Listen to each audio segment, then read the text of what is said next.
This is the Enduring Minds podcast, part of the Everyday Athlete Podcast Network, where we go the distance and break the silence together.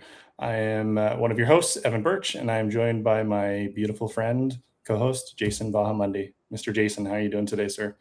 I'm doing great. The word beautiful is getting used enough, maybe not enough on our podcast. So I'm glad to hear it again. I'm gonna keep harping. You know what? We've had great response to it, and I think it's an all-encompassing word that doesn't get used enough. So, what is next up for you on the race agenda? So this podcast will drop on July 22nd, this episode, and on July 26th, 4 days later, I will be racing the San Francisco Marathon. So right now, what I'm trying to do is figure out how to get my runs in while also moving to Phoenix. We're leaving LA at the end of the month. So it's been something, let's put it that way. Yeah, you're definitely getting your lifting in. Let's just say that. Yes, strength training is in. Yeah. And then for me, I have when this airs, I'll have finished QMT 135 out in Quebec. So I'll be training over the next 3 weeks because we're recording this about 3 weeks prior to that. So I got a lot of training to put in. I'm excited. My body is responding the way that I wanted it to after my 60K, and I am hungry as ever. Let's go. Let's do it. Yeah. So our guest today is just like a titan of extreme endurance. Marshall Ulrich. He has conquered 7 summits across Death Valley, run entirely across America, but his legendary status didn't start with that quest for records. It really began as that survival mechanism to manage trauma of seeing his first wife battle terminal cancer. And Marshall turned to the trails to process profound grief and confront the brutal isolation of obsession. And today we're bypassing the statistics to focus entirely on really running as a translation for the toll, the self-reliance on family, and what that means when you strip away everything. But really the next step, obviously, is bringing Marshall onto the show. So welcome to Enduring Minds, Marshall. Well, thank you. It's a pleasure to be here. I talked to Jason once before. It's been a while, but so we're kind of refreshing things just a little bit and bringing everybody up to date on what's happening, I guess. Absolutely. Jason's bringing me into the fold with all these legends that he's been able to chat with over the years, which is, it's an honor to be able to chat with you, Marshall. I know you're a very humble person, but for our guests that don't know who you are, who is Marshall Ulrich? Well, I'm a grandfather now, a father. I have 3 kids. I'm happily married to Heather Ulrich, who, sort of more than tags along. She's the emotional support, and she's the reason why I'm able to have done what I have done and will continue to do other things too. So that's who I am. I'm sort of a father, a husband, and on the side, I do a little bit of adventure racing and mountaineering and stuff like that. So we asked this question on the show, and it is amazing to me the responses that we get, because sometimes we get runner first, and usually it's because the person has just finished a race or has just finished a training run before they come on the show. And then other times we get what I believe to be the truest answer of who you are, which is, you said grandfather, father, husband, and what you do, which is adventure racing. If you had to dissect your own response, why was grandfather the first thing that came out and adventure racer, runner, the last thing that came out? Well, I think it has to do with priorities as we work through life. We kind of come in touch with, life is very fragile and we only have a limited time. So we leave a legacy of sorts. And so the legacy for me is, my grandkids. And so I'm excited to see them grow up. And, I hope that I'm leaving them some sort of a piece of me and just, the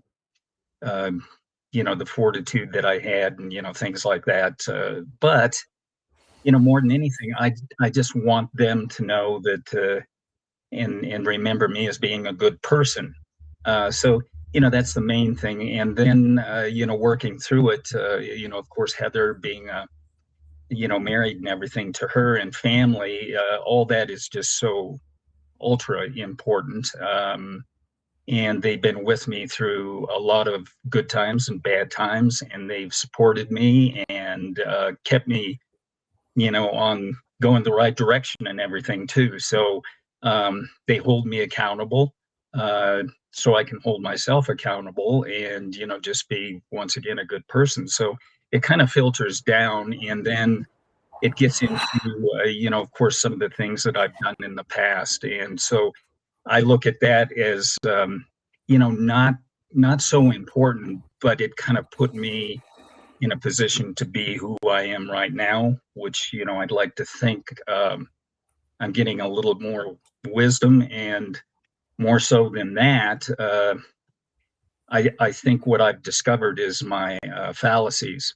And so it really points out my fallacies, and that's kind of the emphasis on what I've done in the past, that it's hopefully made me a better person. And some people pay attention to what I do, and that's all great. uh, they can go out and do things that they didn't think they could do, which is one of the acumens that I was doing with my sports. But uh, if they're paying attention and they derive something positive from what I've done, then that's great too.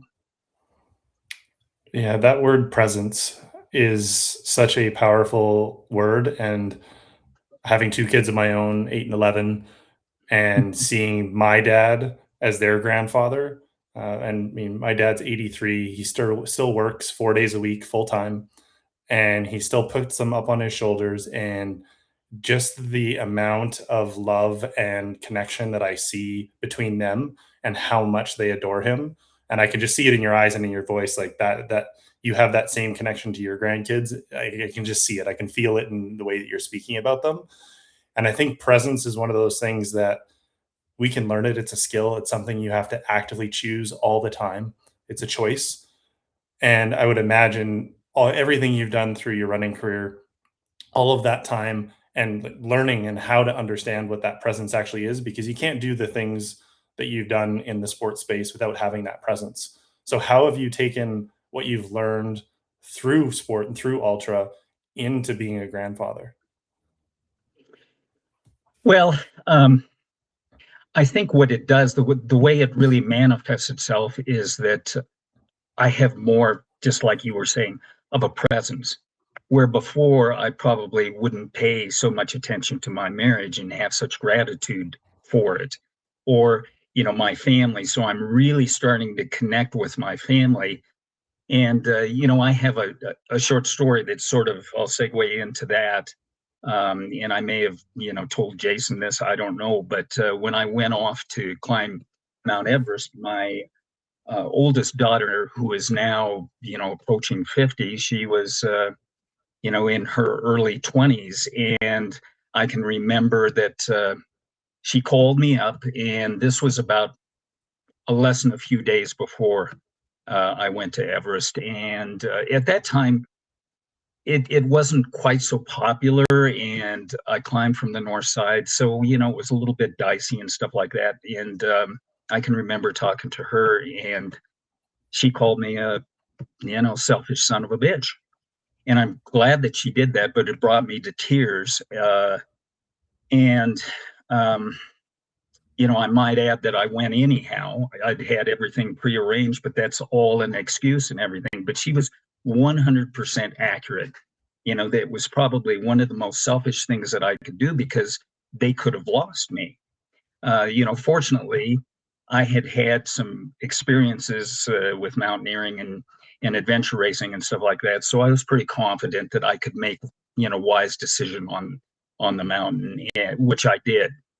So I'm kind of getting off topic there just a little bit, but that sort of brings us into the here and now, where I appreciate them. I appreciate that comment that she made. And I think more than anything, it's given me, looking back, a gratitude for some of the things that I was able to do. And mostly it was because of them, whether they think so or not. It was because of them and their support. And they kind of allowed me to do that, and allowed me to be myself. And at times I was selfish, and that's very unfortunate. But I can fess up to it and move on and connect with them as a family now. So, I think, getting older, I don't know if we get any wiser, but, I certainly am enjoying myself more now. And I think I'm connecting to the person that I would have liked to have been, but couldn't admit back then. I think the idea of I don't know if we get any wiser leads into this idea that I had as you were talking, which is perspective, right? That statement gave you perspective. And I think as we gain perspective, we do get wiser. So this is, I think, episode 23 of season 2, which is about 50 episodes into this podcast's history. And one of the things I really love hearing from people is through all of their trials and tribulations, through all of the obstacles, whether they've overcome them or not, is this ability to gain perspective on them. And so the question I want to ask you is, after that statement was made to you and you still went and did it and you gained perspective and from that one statement, when you look at things today, now, number of years later, and you look at some of the people that you've touched in life and some of the people that have touched you in life, do you still find yourself gaining that perspective of, I can do hard things, but do I need to do those hard things? I can sit this one out because it's not that important to me, and being present for somebody else is. Yeah, I think so. I continue to learn, and I even think it's, the learning is accelerated just a little bit, just because I do have that more of an awareness of what I think is really important, such as family. So, I'm going to make a statement that is kind of tough, maybe for some people to understand, but just running itself, I'm putting it more in a perspective of I can do it for enjoyment instead of having some sort of an agenda, such as, winning, like it or not, was important at one point, but it becomes less and less important. It's more about the experience of being out there and just doing it. And so, I don't have to be out there racing. I don't have to be out there competing. I can just do it for the joy of it.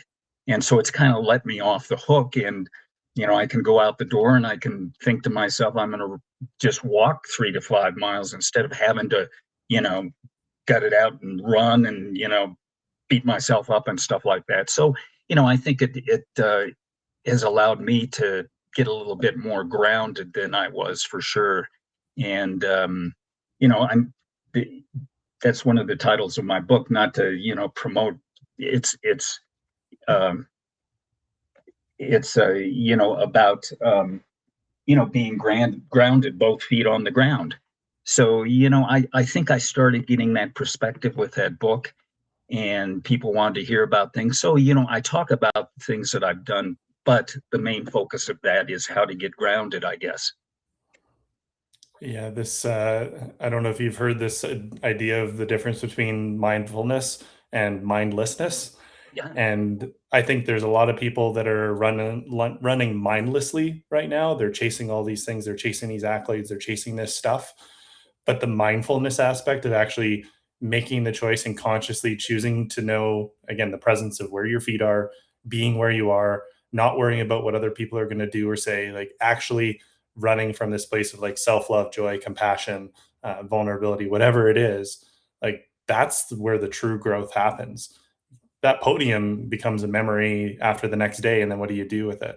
It's Right. one of those things that I've thought a lot about. So that's what I heard in what you were saying there. Is like you're running Right. mindfully and just like being present with yourself, which is not an easy thing to do for a lot of people. Yeah.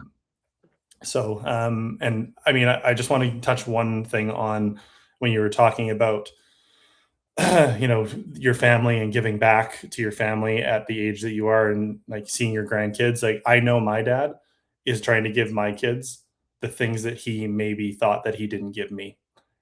And I see it and I know it. I don't acknowledge it for him. I don't like say, "Oh, you're doing that for them, but you never did that for me." I'm like, "You know what? You did the best that you could with what you had at the time, and now you're doing it for them, and I am super grateful that you are because they're going to grow up in a completely different way." So I just want to say that like whatever you're doing with them, like I see it, my dad's doing it, and I absolutely love him for it. And I'm sure your kids are the same way, seeing you just like come out of this like shell of, again, what they might have thought was selfish or all those other things in the past of doing these things for you, but now you're there for their kids, and all that stuff gets wiped away, which is a beautiful, beautiful way to think about it. My question for you now is, so many people ask, how do you get into ultra running? Is it, moving from one distance to the other? Like what is the choice? So what was your choice, and how did you get into the actual ultra running space early on in your career? Yeah, so you touched upon it, and when I lost my first wife, I had to deal with high blood pressure, and so I started running, and it was shorter distances, but I think pretty rapidly, within a year or so. So I was, basically 30 years old.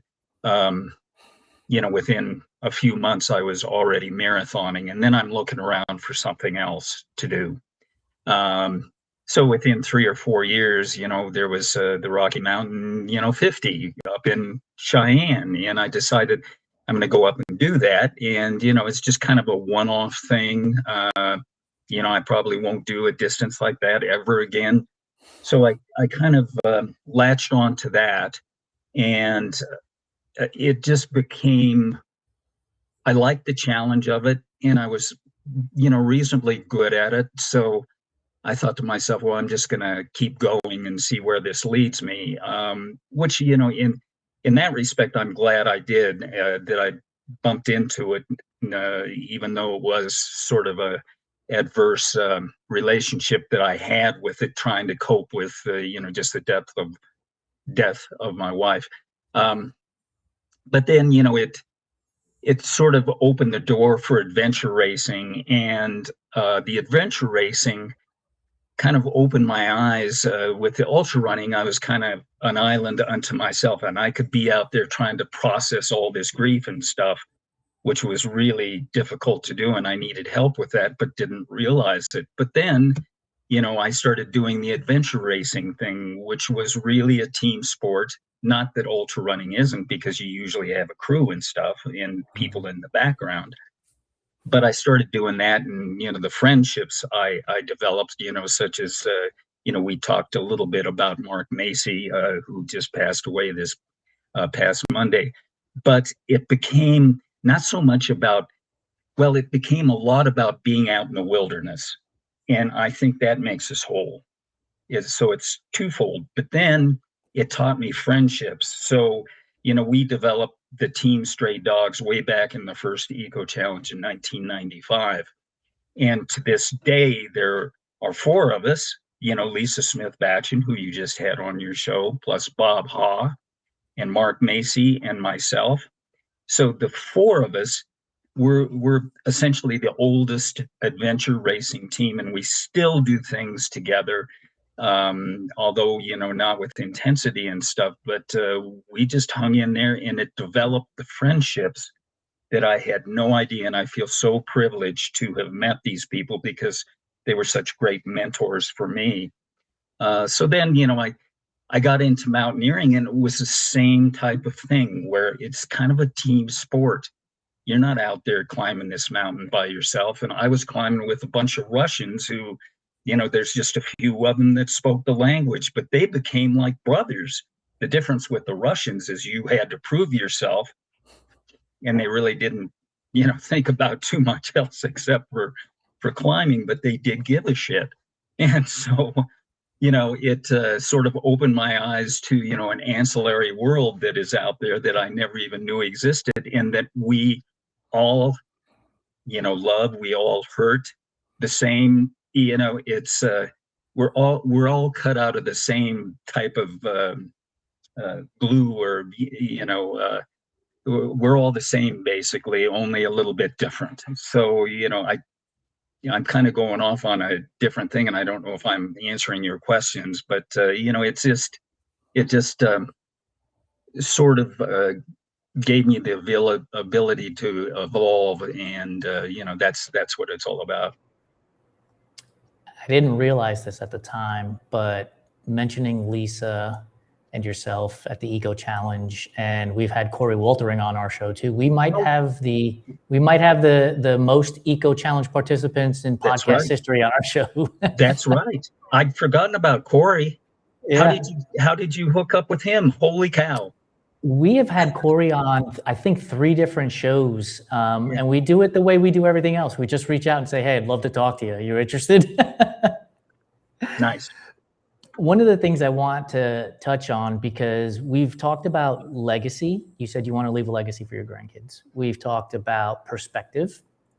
We've talked about the loss of your wife, and now you mentioned the loss of Mark Macy, and there's another Badwater legend, Badwater Ben, who has also passed away. And I want to get your perspective on the legacy that Mark and Badwater Ben have left on you. I'm treating you as the grandkid to those 2 participants, and what are the lessons and the perspectives that they have given you that you are now passing down to your grandkids, and then the rest of us that are following your legacy and your history in these sports? Yeah. So speaking about Ben, Badwater Ben, or the official mayor of Badwater and the first lady Denise, those 2 people have been very influential. Ben in particular, and I had no idea. I used to go out there every year and stay in their, what was their garage, and they made it into like a little studio. So I would go out there and just kind of hang out and train and do things.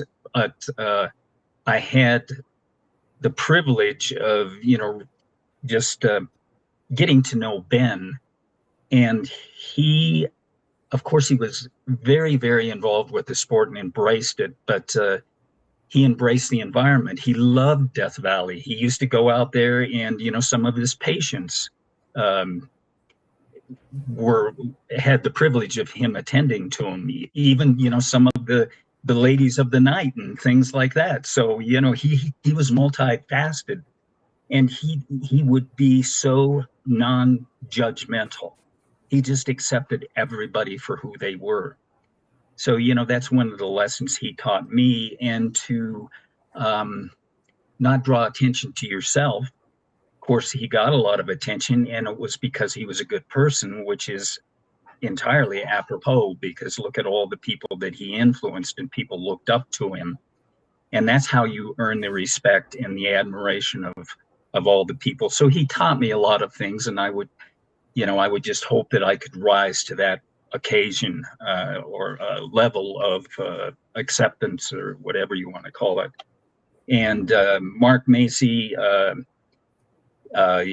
met him, I guess it was about 1991 or 1992, and I used to live in a little town called Fort Morgan where I had my business. It was a rendering business, and he came up to me and he wanted to know about Badwater, because in 1990 I'd done that. So, he went out, I guess it was in 92 or 3, and he did Badwater also. And Mark was such a great influence on everyone he touched in his family. But, as well as me, because he was such a good mentor. I feel like I wasn't always, the best father, the best husband, but Mark was the most solid guy I've ever met, besides Dr. Bob. He's the same, type of person. And Lisa has blossomed into just a beautiful woman who is cut out of the same mold. So those people are so, so influential. Now, having lost Mark, I think the hardest part was, he is leaving a legacy, and his family was, such a beautiful family, and he is responsible for a lot of that.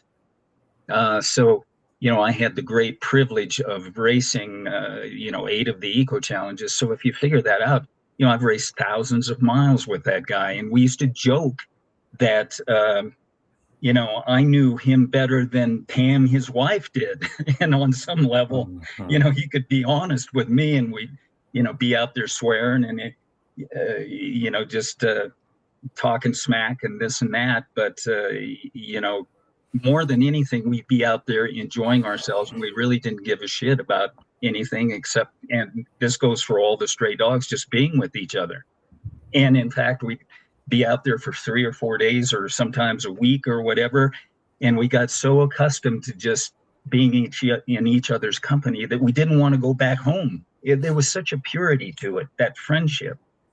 So yeah, those two people are just they were incredible, and it was hard to see Mark just deteriorate over the course of probably 8 years with Alzheimer. And he fought to the very end. So it was a tough thing to just watch him lose contact to what he really loved. It made him more connected to his family, and they benefited from that. But he lost that ability to do what he really, loved. An interesting story, if I may kind of segue into this, his sister, he called her Boo. And, it's a nickname. I believe her name is Michelle, but Boo was in the room with Mark, and, he was in the process of passing on. And the family was there, and they were talking about spirits. And do you believe in God, or are you spiritual? And, what would you be if you were some sort of animal? What would your spirit live in? And so Boo said that she was talking to everybody and they were just laughing. And she said, I'd like to be a fox. So anyhow, he passed on Monday. And I believe it was the next day or two, the whole family was up at Pam's house, and they were in the dining room, and they decided to walk outside. And as soon as they got out on the deck, they looked out, and a fox ran across the front of the house. And Boo said, I don't think I've ever seen a fox up here. And apropos, it was running.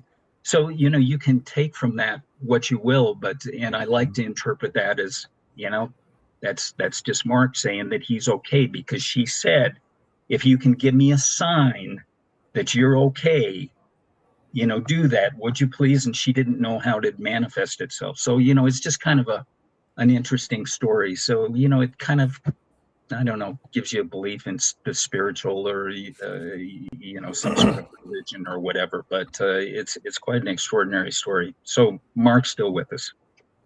Yeah, there were signs, and I think that's again, I'm going to use beautiful again, because I think that's the word for that one. I want all the listeners to really take in what Marshall just talked about with regards to Mark and Lisa and everybody within that Stray Dogs team. He didn't once talk about the place that they finished. He didn't once talk about how good they did or how powerful they were. He talked about the people. And I think anybody coming into this sport, we are a tight knit group. Even before we started the show, we talked about 5 or 6 people that all connected us within 1 to 2 degrees without even hesitation. And that to me is just absolutely incredible, knowing how close this community is and leaning into those connections and those individuals and those people is so incredibly important. You don't know when that person is going to be able to help you, outpace you, crew you, support you. So, I mean, I just want people to listen back, rewind it, listen back to the last 5 to 10 minutes that Marshall just talked about and really take that in, because I think it's super important. I want to move to your relationship with your wife, Heather. So I know you've credited Heather with being your emotional barometer, the one that keeps you in check with your desire to go out and do these things. How does an inherently independent athlete learn to stop relying on solely themselves to share not only just the internal weight of life, but just the things that you're doing and the discomfort that you're putting yourself into with these races and events? Well, that's a tough question, because Heather's, I look at her as kind of a one-off, because when we first met, she knew that I wanted to climb, Mount Everest. She knew what I did, all this adventure racing. She knew that I'd be away. And rather than push back on it, she embraced it. And not everybody can do that. But I think there's an interesting thing because she told me there was a adventure racing magazine. I can't even remember the name of it, but I was on the cover of it. And she told me this after we met and had dated for some time. And it might have even been after we got married. But she said, I looked at that picture and I knew that there was something that was missing, that you're lonely, you were trying to connect with people, that you were sort of lost. And I mean, I was shocked that she said that, but I mean, she could see it in my eyes from a picture on a magazine, for crying out loud. So she's an extraordinary person, but I think we're all extraordinary, and I think we can learn. She teaches by modeling, and I think the more that we can do that, and she's a master at it. And so I pay attention very carefully to her because she's taught me a lot. My family was they're Germans and they're a little more stoic, and I can remember my mom a lot of times when we'd say goodbye, she'd shake my hand when I was an adult. So it wasn't the touchy-feely type thing, but with Heather and her family, is a part of that also. They were teaching me how to love more fully. So I was very fortunate, and I don't know if I'm answering your questions, but she embraced what I was doing, and she traveled with me, and she was support. Take for instance, when I ran across America, oh my God, I mean, if you think that was brutal on me, it was more brutal on her. She was sleeping less. She was taking care of me. She was there, every mile or two to give me a drink, to do this, to do that. So she was on 24/7 for 52 days straight. So, what kind of a person does that? So, she just has that innate ability. And so I hang around her, and, of course, she's my wife. So, I don't, that's not a brushstroke that is taken lightly, but I hang around her because she teaches me so much. Including her, I think is why she embraced that, and having the wherewithal to just say thank you or have gratitude for her. I think it encourages that type of behavior.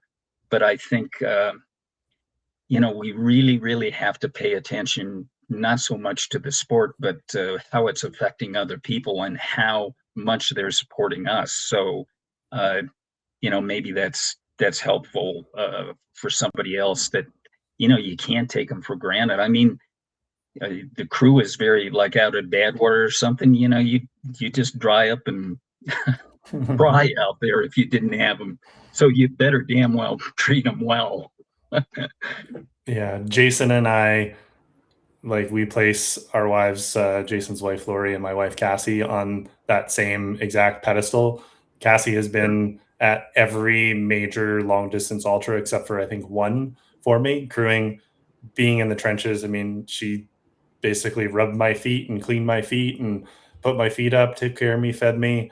I mean, the one that I can remember is LA to Vegas. Like, we had an RV with the Speed Project, and she was there the entire time. She could sleep. We had a couple other people, but she basically had less sleep than, I mean, I had only 5 hours of sleep, and she's like, I probably had about the same. So I think you hit the nail on the head with that one about, like, appreciate the people that are doing this alongside of you, and you are going to go even further. So, as you were talking, Marshall, I wrote down honesty and learning to love more fully. And that's exactly what I got from my wife, Lori, when we first got together. She was, I guess, brutally honest. That might be too harsh of a word with me, about me having disordered eating. And it was really hard to hear. And we had that discussion, and it came out. I was like, you are correct. I fought it. Don't get me wrong. I fought it. And then I realized that she was correct. And I think the reality for myself, and from what I heard in your conversation, is our accomplishments in these spaces are shared with our wives. Absolutely. But I think they're elevated even more so because of that honesty, because we've learned to love ourselves. And so once we learn to love ourselves, we can pass that back to them. And now we're celebrating together as opposed to individual style. And so I want to ask you this question this way. So there are moments where I'm in the middle of a race and it's really, really hard, but I think about Lori and the opportunity to celebrate her sacrifice to get me to the finish line as much as I'm going to celebrate me crossing the finish line. And I wonder if you think about that in those moments when it's really hard for you, and the idea of taking another step.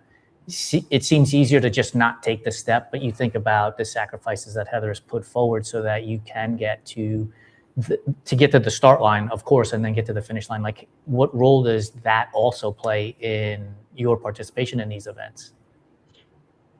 Yeah, it plays a huge portion. For example, when I was up on Everest, on the sleeve of my summit suit, there's a little clear plastic compartment, if you will, that's sewed on your sleeve that unzips and zips. And I had the picture of Heather and the kids, and so on and so forth, so that they were in my mind. They were ever present in my mind. But if I ever, when I got to the top, I took it out and put it at the top because I knew that I was safe. I knew that I was going to be okay. So I don't know if she motivated me to get to the top, or the family, that picture of the family. I think mentally I just had it. And what it reminded me of more than anything is to come back. And that was the main emphasis. Being on that mountain was just a privilege in and of itself. And no matter how far I got or whatever, that was the main focus. So I think it is important to really think about our family when we're out there doing things, but also to realize that they are number one. Finishing isn't the number one thing that has to happen.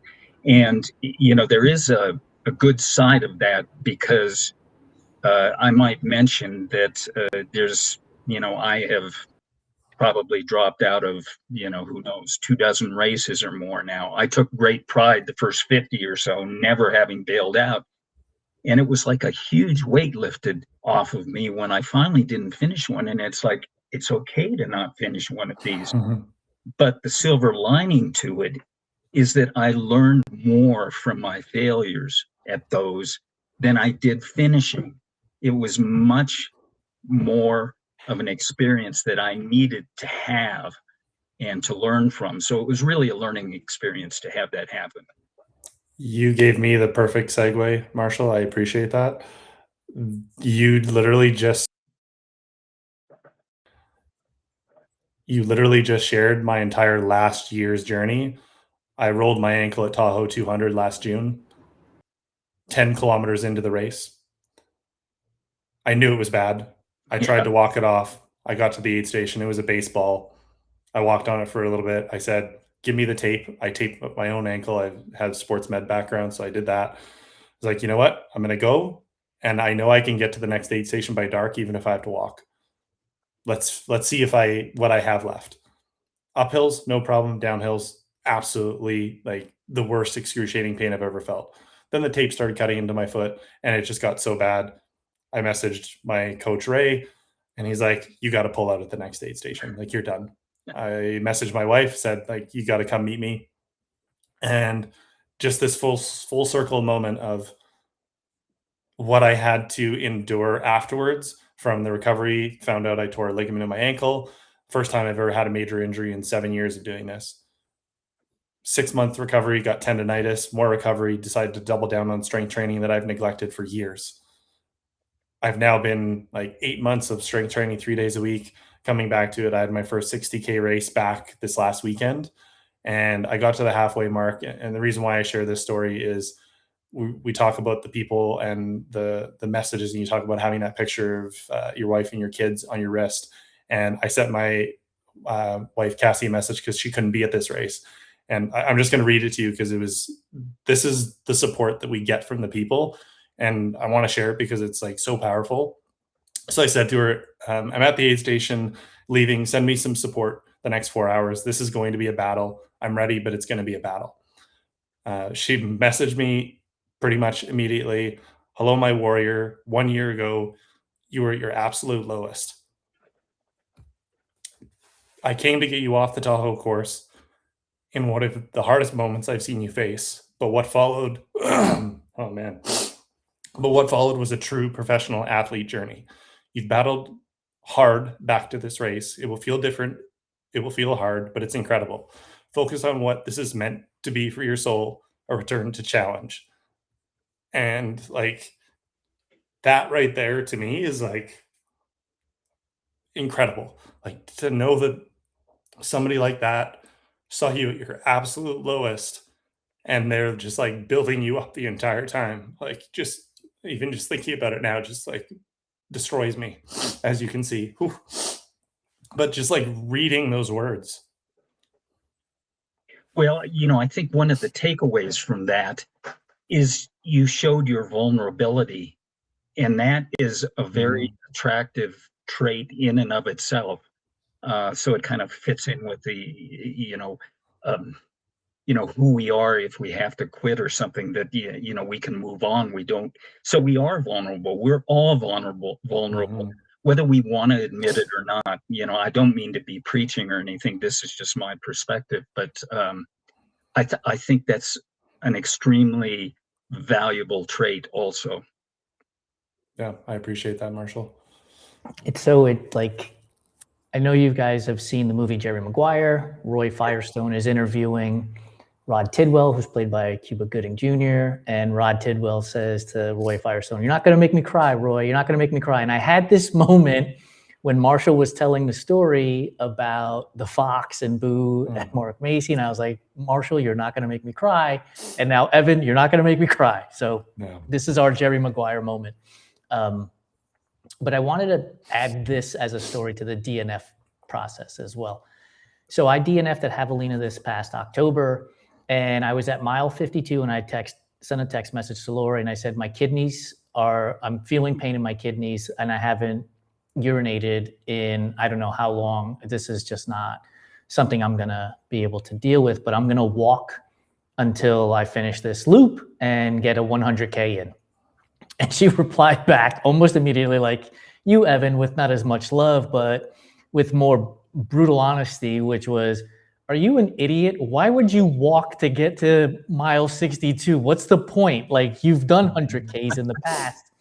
And I think that that's what we often need at times, because we can be our own worst enemies in moments. Like somehow, some way, DNFing at mile 60 was better than DNFing at mile 52, right? Like it didn't make any sense. And so I bring that story up because the different stories of Heather supporting Marshall and Cassie supporting Evan and Lori supporting me, they're from different perspectives, but they're all support.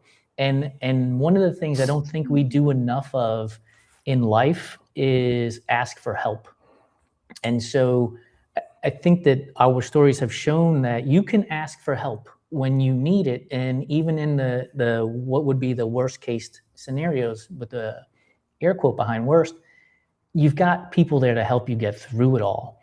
And so I bring that story to wrap up our section or segment on DNFing and the support that we get. But I think the reality is that the lessons we have learned from those things are the legacies that we can pass down to people as well. And I think that that's super important. I want to talk about people again in a different angle. So we have had, and let me preface it with this. I started Run, Try, Bike with the idea that I wanted to prove that there is a spot at the starting line for everybody and every body. And that means athletes of all shapes, sizes, abilities, anything you can think of. And that's what I built this business on. And we talked about Scott Davidson in the green room before we got started here. And Scott's been a guest on Enduring Minds. And Scott is a disabled athlete who's got a fantastic story. And so for those of you who are listening on audio podcast, Marshall has a shirt on for Route 66, and it's the centennial, and Scott Davison ties into that.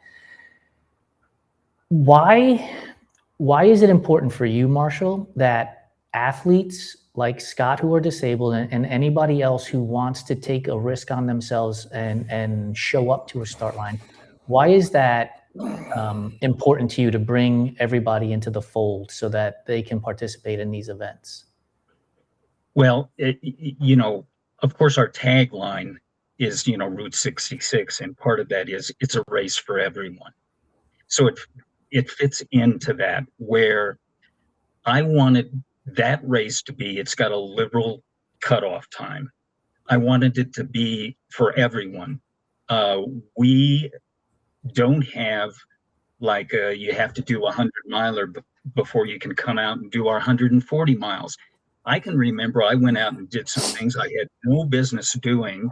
And in fact, there was one fellow who came out and he'd never run a race before in his life, and he finished 140 miles. So there's guys like Scott, and they've got a handicap. I mean, we have a difficult enough time, doing that. But for him to do that is an entirely different thing. It's a whole nother level. So one of the reasons I do that is they are setting examples for all of us, really good examples that life gets tough. And no matter how tough it is, you can still go out there and do things that anybody else can. Scott's, he's not necessarily a one-off, but I mean, he's extraordinary. We've got to, to touch base on it. There's Terry Rump, who is the blind, runner, mother runner is what she calls herself, excuse me.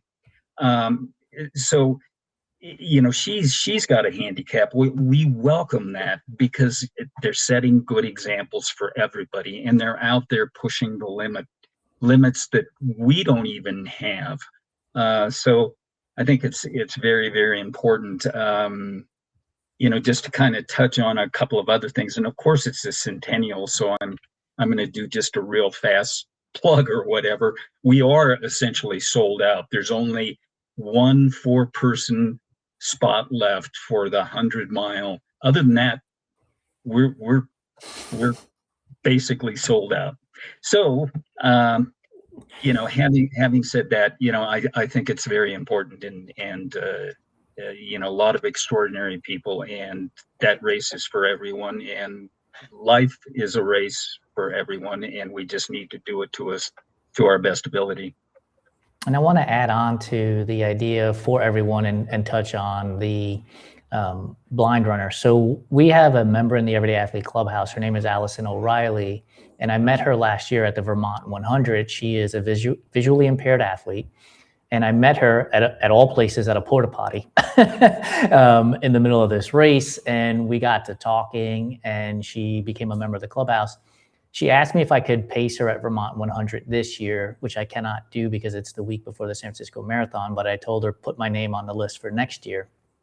And the reason why I want to do it is I can't physically put myself in her shoes, but I want to learn from what she goes through on a course so that I can be a better person for others. Because the concept, right? You don't really know a person unless you've walked a mile in their shoes. And that's kind of the lesson I want to take. And I'm super honored that she would even ask me to help pace and crew her. And so my words of encouragement to those of you that are listening is go pace and crew somebody who needs it more than others, because you will learn so much more about yourself in those moments, and that you can then carry on it and just make our sport of running even better because you have experience with that. So I don't really have a question, but I just wanted to add that based on the conversation we had with Scott, and I think you said her name was Terry, the blind runner. I just think it's important that we connect with athletes in that way that are not us, so that we can learn and become better humans in the sport of running. So Evan, I'll turn it over to you. Yeah, Scott is, I mean, I see him like a brother. Honestly, we got connected over the last 4 years. He was probably one of the first people to raise his hand to say that he would help out when I was running from LA to Vegas in the speed project. And the amount of support his family gave me, and him coming out and pacing me on some of the last sections as we were heading back from into Vegas. Like, I remember running with him at night and us just having these conversations, and I'm sitting there like, this guy is incredible. Like, yes, I'm running these distances, but this guy is out here pumped. Like, I mean, and he's the first one to pump my tires, and I'm like, dude, like, what you're doing is absolutely incredible. Like, the number of times that he's doubted himself, and it's been incredible to see his trajectory. Because at that point when we met, I think his furthest distance was a 50K, and like, just to see his trajectory and to know, like, I know his goal is Badwater. I know long term, and he will do it. And if it has to be his way, and it doesn't have to be as part of the race, and he does it his way, more power to him. I said I will be the first one to raise my hand and be there to support you. So, I mean, Scott is, again. If you're not, we'll tag it in the show notes as well too to go listen to Scott's episode. But I mean, the guy is like so humble and so funny. Like, the jokes that we say to one another probably can't say on this show. But you know what, Marshall already knows what I'm talking about. Yeah, I just want to say that piece. But what what does it give you to see them succeed in these harsh races, these races that some people wouldn't even think about being in, like, a normal everyday able-bodied individual? Like, what do you see in that, and like, what do you feel when you see them succeed with what they're putting themselves through?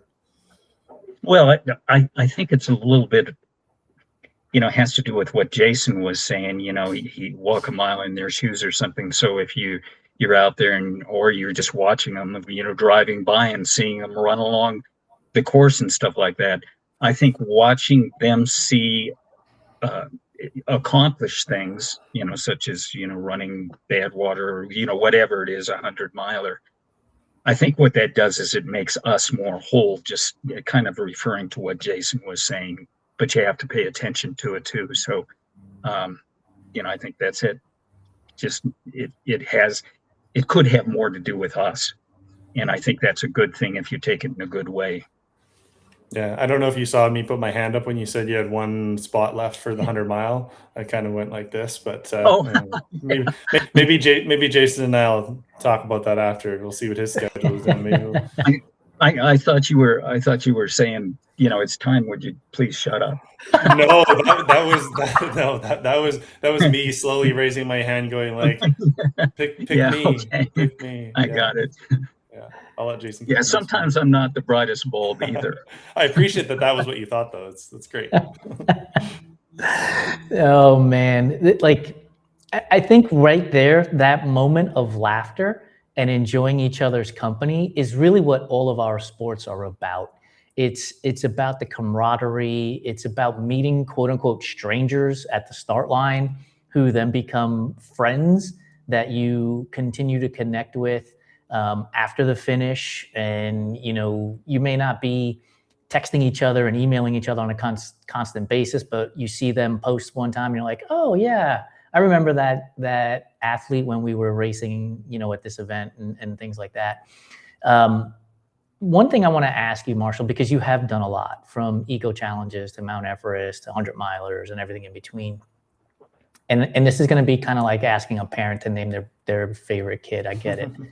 But is there a moment, a singular moment in your history of racing and participating that when you finished, it was the best thing, and not because it was the fastest or it was because it was the hardest, but it was that you had questioned yourself from the start line all the way to the finish line, and yet you still finished it, and you were like, this is the race, this is the event.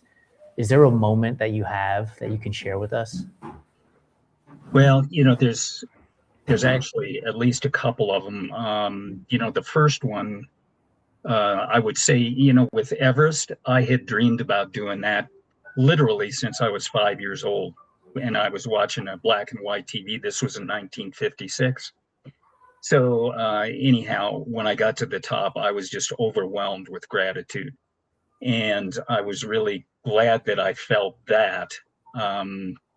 It wasn't, the toughest thing that I did, but I was well within myself. But just the gratitude was overwhelming, and it's just a great feeling to have that. And the same thing I think holds true with running across the U.S. Heather, of course, was instrumental in that, but I was so damn glad to be done with that. And this holds true for like Everest, in that people ask me, would you ever do that again? Are you kidding me? Why the hell would I do that again? Yeah, I saved all these DNFs so I could, they kind of count toward building fortitude so you can finish things that are really, really tough and really, really important. But what I was thinking when I was on Everest and I was running across America is I've got to finish this here and now, because I do not want to fucking come back and do this again, ever. So I don't know if that answers your question. It's the perfect answer. I was asked, I was on a podcast recently, and I was asked if I would do again. And my response was no. Like, I've done the event. It's not that it isn't beautiful. It's not that it isn't gorgeous, but I've done it. And so I can look to some other event at this point, and know that I've done that event, and challenge myself in a different way too. So no, that's a perfect response. I would like to say that I haven't said that and then went and did it. I've raced Divide 200 twice, and on the last one, my pacer, my friend James, who actually won the 60K this last weekend, I said to him it was like the 300K mark. I said to him the second time that I did it, I will never be back here. And I literally told him this weekend when we were because we were sharing a hotel room together, said, James, if everything goes as planned for my 2 races in the summer, I might go back to Divide in August and do it for a 3rd time. And he's like, I knew you were lying to me. I knew you were lying to me. So it's, I mean, there's some of those ones where, and I would imagine Badwater is one of those races as well too. You see people go back and back and back and back and back. There's just, and I would imagine that it has nothing to do with the physical effort, but everything that it has to do about the people and the crew and the environment and the legacy and all of the things that attach into it that are what draws people to come back there. The physical thing can only hold you for so long, but the people can hold you for a very long time. Correct. Right. That's exactly true. Yeah. So I hope to get there. It's on my list. And don't tell Ray, my coach, that it's still on my list, because he keeps trying to talk me out of it. But it's on my list. I'm going to do it. Well, you now have a pacer and crew automatically. You have at least one to be there with you. Yeah, I'm sure. We'll let Scott get his Badwater done, and then he can come in. Yeah. Marshall's in too. Sweet. That's what I like to hear. Lisa already said she would be in too, so that would be quite the team. So I'll help you on the mountain. Yeah, that's fair. I appreciate it. Yes, please do, because when I was at pacing and we were going up the mountain, I was like, Allie, I love you, sister, but I'm done. Like, I am not doing this anymore. Yeah. Love it.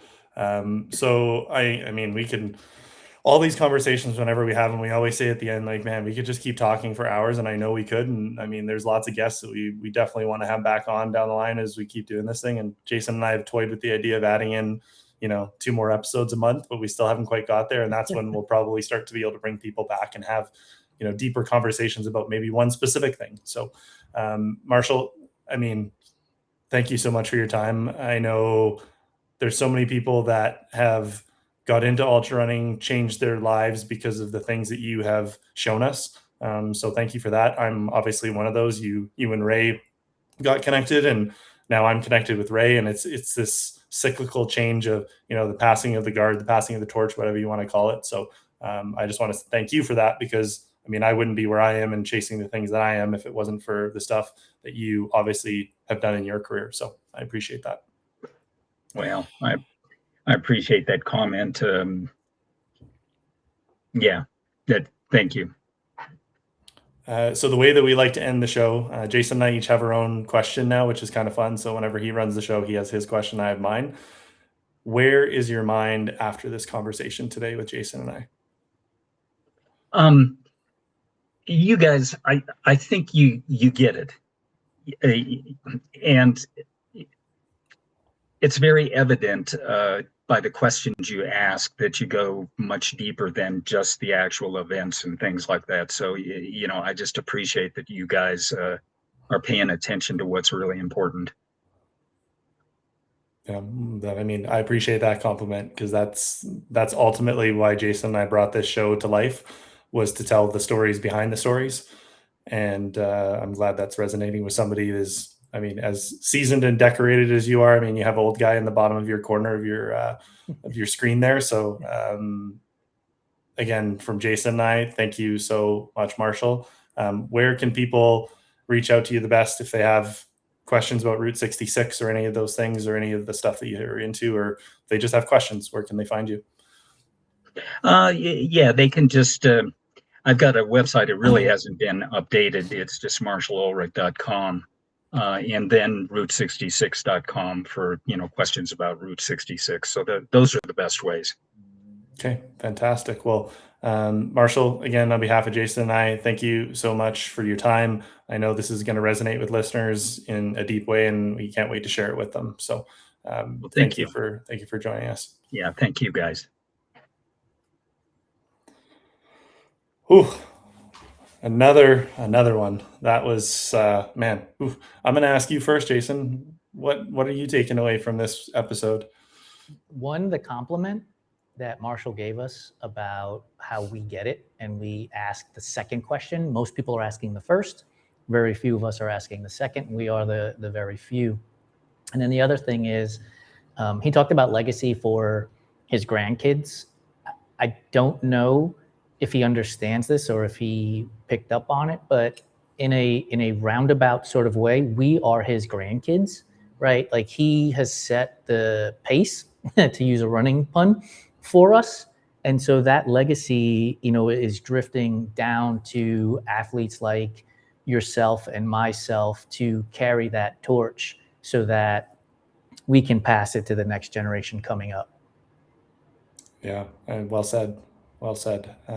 For me, it's really leaning into all the stuff and kind of reaffirming where I am in my life right now, in my running journey with my kids, my family, and really making sure that I did learn that lesson now, so I can have that time with my kids when they're young, 8 and 11.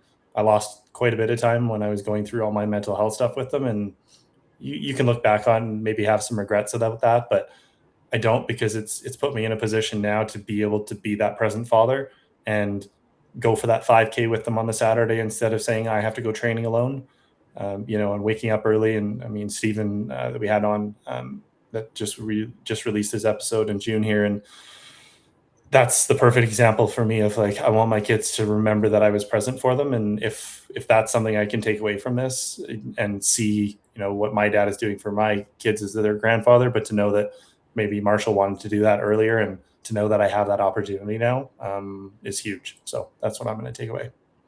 Awesome. Yeah. So thanks everybody for tuning in. Please like, subscribe, share, review, comment, reach out to us. DMs. Jason and I are open books. We're happy to chat.